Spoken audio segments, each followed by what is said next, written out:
என்று நினைத்தேன் உனையே. நீ யார் என்று சொன்னாய் மனமே தான் நீயா?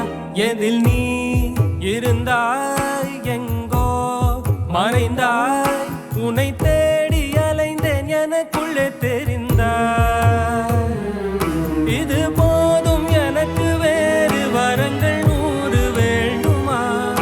இறைவா இதுதான் நிறைவா?